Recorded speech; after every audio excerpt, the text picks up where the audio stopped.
Sanjay Kumar Sinha from महिला college Chaibasa, assistant professor BCA department. आज मैं BCA 6 सेमेस्टर के जो पेपर है डिस्ट्रीब्यूटिव कंप्यूटिंग, उसका मैंने फर्स्ट लेक्चर मैंने दिया था लास्ट क्लास में। उसमें आपको बताया गया था डिस्ट्रीब्यूटिव कंप्यूटिंग का definition, history, types, strength and weaknesses, basics, और ये सारा हमने कराया था। ये सेकंड लेक्चर है, उसी जो आपके कोल्हान यूनिवर्सिटी के सिलेबस के अकॉर्डिंग आप उसको सिलेबस को सामने रखकर आप उसको देखते जाइए, पढ़ते जाइए, ताकि आपको समझ में आए कि हाँ ये हमारा ये कंप्लीट हो गया। तो उसमें हमने last basic of operating system तक हम लोगों ने पढ़ा था। अब उसके आगे देखिए नेटवर्क बेसिक्स। नेटवर्क बेसिक्स जो है आपको पढ़ना है। अब उसमें देखिए नेटवर्क बेसिक्स में आपको सिंपल एक जानना है कि ये कैसे वर्क करता है। तो देखिए हमने लिखा है उसमें, एक computer network is A digital telecommunication network for sharing resources between nodes. तो ये जो कंप्यूटर का नेटवर्क है ये क्या है, डिजिटल टेलीकम्युनिकेशन का एक जो रिसोर्सेज को शेयरिंग करता है। डिफरेंट नोड्स होगा, जैसे अलग अलग कंप्यूटर्स होंगे, अलग अलग सर्वर्स होंगे। तो ये जो which are computing devices that use a common telecommunication technology, और ये सारा एक टेक्नोलॉजी जो होगा टेलीकम्युनिकेशन का उसको ये शेयर करेगा। फिर उसमें देखिए इस नेटवर्क में data transmission between nodes is supported over data links consisting of physical cable media. अलग अलग केबल के थ्रू वो कनेक्टेड होगा, जिसमें ट्विस्टेड पेयर आप लोगों ने पढ़ा है नेटवर्किंग के अंदर, twisted pair, fibre optic cable या वायरलेस मेथड के द्वारा भी ये कनेक्टेड हो सकता है, जिसमें वाईफाई हम लोग कर सकते हैं। तो ये सब कई सारे माइक्रोवेव ट्रांसमिशन के थ्रू ये कनेक्टेड होगा। नेटवर्क नोड्स जो होगा उसमें देखिए कई सारे अलग अलग जो अलग उसका सब हर एक नेटवर्क का एक एड्रेसेस होता है, जिसमें होस्ट होंगे, पर्सनल कंप्यूटर्स होंगे, फ़ोन्स होंगे, सर्वर्स होंगे, और अलग अलग जैसे राउटर्स होंगे, स्विचेज होंगे। तो ये सारे के डिवाइसेस के थ्रू ये नेटवर्क कनेक्ट होगा। अब जो ये कंप्यूटर नेटवर्क जो है कई सारे एप्लीकेशन और सर्विसेज को सपोर्ट करता है, जैसे www जो हम लोग वर्ल्ड वाइड वेब कहते हैं, डिजिटल वीडियो, डिजिटल ऑडियो, कई सारे जैसे फैक्स मशीन्स हो गए, प्रिंटर्स हो गए, ईमेल, इंस्टेंट मैसेजिंग, ये सब कई सारे आपके जो नेटवर्क में जो यूज़ जो होते हैं ये सारे कनेक्टेड होते हैं। और इसमें कई सारे आपके प्रोटोकॉल फॉलो करना पड़ता है, बैंडविड्थ अलग अलग होता है, कम्युनिकेशन प्रोटोकॉल अलग होता है, अलग टोपोलॉजीज होते हैं, अलग ट्रैफिक कंट्रोल मैकेनिज्म जो हम लोग कर सकते हैं। और ये सारा नेटवर्क का सबसे बेस्ट एग्जांपल हम लोग कर सकते हैं कि इंटरनेट है। The best known computer network is the internet. तो ये जो था आपका नेटवर्क बेसिक्स के अंदर, ये नेटवर्क को कैसे यूज हम लोग करते हैं। एक डिस्ट्रीब्यूटिव कंप्यूटिंग ये सारा नेटवर्क के सिस्टम के थ्रू ही होता है, तो इसीलिए एक नेटवर्क के बेसिक बारे में हम लोगों ने यहाँ पढ़ा। अब हम लोग इसमें नेक्स्ट देखेंगे कि जो आपका इंटर प्रोसेस कम्युनिकेशन है, इंटर प्रोसेस कम्युनिकेशन, इसको IPC बोलते हैं। देखिए आपके सिलेबस में लिखा है, एक अलग टॉपिक है इंटर प्रोसेस। अच्छा, उसके पहले एक और था सॉफ्टवेयर इंजीनियरिंग बेसिक्स, मैंने उसको नहीं इसमें लिखा क्योंकि आपको सॉफ्टवेयर इंजीनियरिंग का एक पेपर अलग से जब आपने पढ़ा था वो जो बेसिक्स था वही इसमें आपको यूज करना है, तो आप वहाँ से उसको लिख लेंगे। तो हम लास्ट उसके आगे जो टॉपिक है इंटर प्रोसेस कम्युनिकेशन, मैंने उसको फिर टच किया, मैंने उसको लिखा है। अब देखिए उसमें अलग अलग छोटे सब हेडिंग्स जो है, जैसे उसमें सबसे पहले दिया है an archetypal IPC program interface. तो उसके पहले आपको पढ़ना है inter process communication, what is IPC। तो देखिए इसको जानना है, in computer science inter process communication और inter process IPC refers specifically to the mechanism and operating system provide to allow the process to manage their data। इसका मतलब क्या है कि IPC क्या है, एक मैकेनिज्म है जो ऑपरेटिंग सिस्टम प्रोवाइड करती है, जो भी हम डेटा को शेयर करते हैं, जो प्रोसेस करने के लिए जो शेयरिंग होता है डेटा को, उसको अलाउ करता है, उसको मैनेज करता है। ये जो IPC है, typically application can use IPC, जितने भी एप्लीकेशन होते हैं वो सब IPC को यूज करते हैं। और इसको दो पार्ट में बांटा है, जैसे क्लाइंट्स एंड सर्वर्स। जो क्लाइंट क्या करता है, where the client request data in the server, data वो डेटा को रिक्वेस्ट करता है, and the server respond to client request, और वो सर्वर जो होता है, जो क्लाइंट का रिक्वेस्ट होता है उसको रिस्पॉन्ड लेता है। तो many applications are both client and server as commonly seen in distributive computing. तो हम लोग जो पेपर पढ़ रहे हैं डिस्ट्रीब्यूटिव कंप्यूटिंग, इसमें कई सारे एप्लीकेशन जो है ये फॉलो करते हैं क्लाइंट एंड सर्वर का। और ये जो फंक्शनलिटी है ये अलग अलग ये आईपीसी के थ्रू ये कंट्रोल होते हैं। तो आईपीसी में ये देखिए अलग अलग जो है मैकेनिज़्म है, जिसमें एक सिंक्रोनस और एसिंक्रोनस, ये दोनों मैकेनिज़्म को, ये दोनों में से कोई भी एक मैकेनिज़्म को ये आईपीसी फॉलो करता है। तो ये आईपीसी के बारे में हम लोगों ने पढ़ा। अब जो इसमें आप जो टॉपिक देख रहे हैं आपके जो सिलेबस में है, उसमें देखिए है ऑपरेशनल, जो आर्की टाइपल इंटर प्रोसेस कम्युनिकेशन जो दिया है, इसके ऑपरेशन, इसमें इस प्रोसेस कम्युनिकेशन के थ्रू क्या क्या हम लोग ऑपरेशन करते हैं। तो देखिए इसमें सिंपल हमने 4 पॉइंट में इसको आपको शो किया है, जिसमें रिसीवर जो सेंडर होगा मैसेज करेगा और स्टोरेज ऑब्जेक्ट जाके स्टोर करेगा। Then connect sender address receiver address for connection oriented communication. फिर नेक्स्ट सेंड, क्या सेंड करेगा, रिसीवर और मैसेज। और फिर डिस्कनेक्ट, जो कनेक्टेड ओरिएंटेड कम्युनिकेशन होगा। तो ये सारे ऑपरेशंस को ये जो है इंटर प्रोसेस कम्युनिकेशन के थ्रू होगा, ठीक है। फिर इसी में आपको देखिए एक नेक्स्ट जो टॉपिक है उसी के साथ में इवेंट सिंक्रोनाइजेशन। इवेंट सिंक्रोनाइजेशन है क्या? तो जो आईपीसी हमारा है, जो इंटर प्रोसेस कम्युनिकेशन है, इसको 2 प्रोसेस में बांटा गया है। एक तो वन साइड सेंड, एक तो साइड जो है सेंड करेगा एंड द अदर से रिसीव्स, और दूसरा साइड क्या करेगा, वो रिसीव करेगा। Until all data has been send and receive, जब तक पूरे डाटा को सेंड कर लिया जाए या रिसीव कर लिया जाए। Ideally the send operation start before the receive operation common, जब तक वो रिसीव नहीं होता है तब तक उसको सेंड करने का काम नहीं करेगा। जनरली इन प्रैक्टिस में the synchronization require system support, और इस सिंक्रोनाइजेशन का काम यही है, वो सिस्टम को सपोर्ट करता है। हमने देखिए फिर से उसको आपको क्लियर किया है कि distributive computing is a collection of computers connected by the high speed communication network. जब भी हम डिस्ट्रीब्यूटिव कंप्यूटिंग का ये मैकेनिज्म का यूज करेंगे कंप्यूटर्स के अंदर में, उसमें क्या होगा, हाई स्पीड जो कम्युनिकेशन नेटवर्क होगा उसमें हम लोग यूज करेंगे।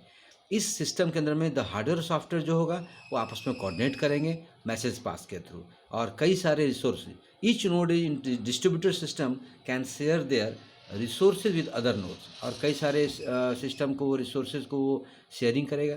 सो there is need of proper allocation of resources to preserve the state of resources and help coordinate between the several process, और कई सारे प्रोसेस से गुजरता है ये, और आपको ये जो है कई सारे एलोकेट रिसोर्सेज को एलोकेट करने का काम करता है। टू रिजॉल्व सच कन्फ्लिक्ट, अगर मान लें कि इसमें अगर कई सारे प्रोसेस होंगे, कोऑर्डिनेशन में अगर कोई प्रॉब्लम होता है तो सिंक्रोनाइजेशन जो है उसको रिजॉल्व करने का काम करता है। तो ये हम लोगों ने इस टॉपिक को, आपको टॉपिक जो था आपका इवेंट सिंक्रोनाइजेशन के अंदर में हम लोगों ने पढ़ा। अब नेक्स्ट जो टॉपिक है टाइम आउट्स, जो आपके देखिए सिलेबस के अकॉर्डिंग जा रहे हैं, चूँकि आपको ये समझ में आती जाएगा कि सिलेबस में हमारा क्या क्या कंप्लीट हो रहा है। अब देखिए इसमें टाइम आउट्स एंड थ्रेडिंग एक टॉपिक है।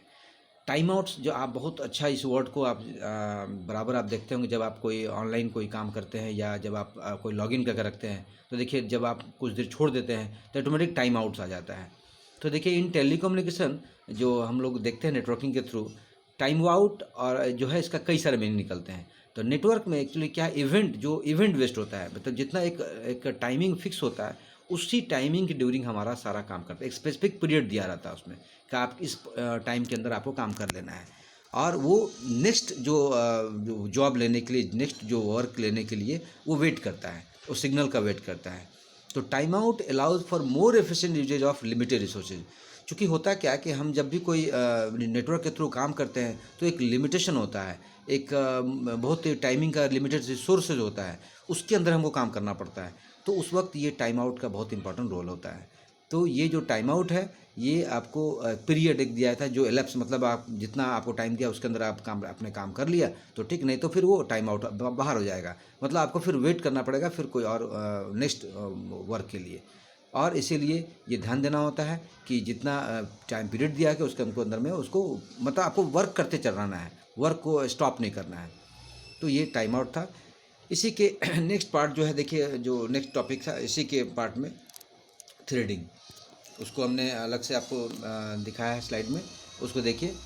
अब थ्रेडिंग आप जावा अगर में पढ़े थे, इसमें देखिए हमने लिखा है allowing multiple thread of control in a process introduce concurrency, each thread share and operate with the common process address space but it is had own local processor state maintain in thread control block, TCB जिसको बोलते हैं हम लोग। Thread management क्या है कि एक साथ कई सारे प्रोसेस जो है ना वो मैकेनिज्म में कनेक्ट होता है आपस में।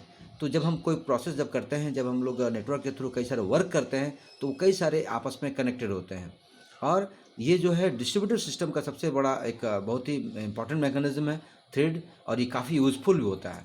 और ये क्लाइंट सर्वर जो हमारा कम्युनिकेशन हमारा होता है उसमें ये काफ़ी वर्क करता है।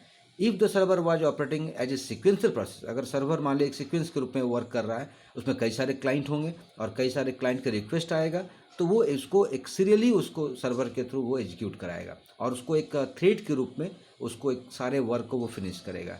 और ये ध्यान देना है कि जब तक ये वर्क करेगा, मतलब जब तक ये सर्वर आपका वर्क करता है, अगर मान ली टाइम आउट हो गया तो सर्वर फेल हो गया, आपने सर्वर काम करना बंद कर दिया, तो आपका सारा रिक्वेस्ट जो है उसी को वैसे ही रखा रहेगा। तो ये थ्रेडिंग इसी के एक पार्ट है जो हम लोग नेटवर्क के थ्रू और ये डिस्ट्रीब्यूटिव कंप्यूटिंग में काफ़ी उसका यूज किया जाता है।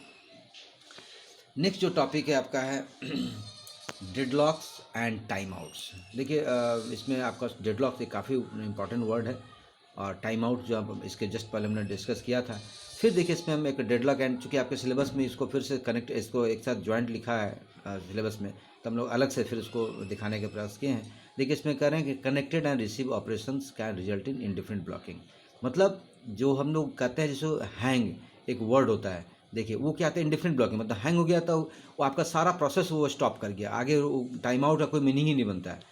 तो ये जब जैसे ब्लॉकिंग कनेक्ट रिक्वेस्ट देखिए लिखा है, for example a blocking connect request can result in the requesting process to suspended indefinitely, मतलब हैंग हो गया, मतलब आप इंडिफिनिट में जब तक आप उसको कुछ नहीं, कंप्यूटर रिस्टार्ट नहीं करेंगे तब तक आपका वो कोई भी प्रोसेस लेने के लिए वो वेट ही नहीं करेगा वो। It is generally unacceptable for a requesting process to hang indefinitely. Indefinitely blocking can be avoided by using timeout. ये जो indefinitely जो hang होता है, इसी को रोकने के लिए एक्चुअली ये टाइम आउट का प्रोसेस किया गया है। इंडिफिनिट ब्लॉकिंग में ऑल्सो भी कॉज बाय ये डेडलॉक, और इंडिफिनिट ब्लॉकिंग को हम लोग डेडलॉक भी कर सकते हैं। अब ये इसके बाद देखिए एक नेक्स्ट आपका जो टॉपिक है डेटा रिप्रेजेंटेशन, जो आपके सिलेबस में दिया हुआ है। Data transmitted on the network is a binary stream and inter process communication, जो आईपीसी हमारा सिस्टम में है, may provide the capability to allow data representation to be impose to the raw data. जो data हमारे पास होते हैं उसको नेटवर्क के थ्रू कैसे रिप्रेजेंट किया जाए। तो कई सारे कंप्यूटर अलग अलग फॉर्मेट, चूँकि देखिए हर कंप्यूटर का अपना अलग अलग इंटरनल स्टोरेज फॉर्मेट होता है, सेम एक ही डेटा टाइप है बट अलग अलग स्टोरेज फॉर्मेट होता है। तो वो क्या करता है अपने रिक्वायरमेंट के हिसाब से वो रिप्रेजेंट करने का करता है, वो डेटा को जैसा होता है वो अपना रिप्रेजेंट करता है। तो इसमें देखिए डेटा मार्शलिंग एक प्रोसेस है जिसको फ्लैटरिंग डेटा स्ट्रक्चर क्रिएट करता है and then convert the data to an external representation, अलग से उसको कन्वर्ट करने का एक्सटर्नल जो प्रेजेंट करता है। दो एग्जांपल है, जैसे आप XML यूज करते हैं आप वेबटेक में आपने, जो इसको एक्सटेंसिबल मार्कअप लैंग्वेज, और एक सन XDR SN.1, ये एक सबसे अच्छा एक्सटर्नल डेटा रिप्रेजेंटेशन का स्कीम है जो डेटा रिप्रेजेंटेशन जो डिस्ट्रीब्यूटिव कंप्यूटिंग में यूज किया जाता है। तो आज का जो सिलेबस में और एक लास्ट टॉपिक है, देखिए टेक्स्ट बेस्ड प्रोटोकॉल।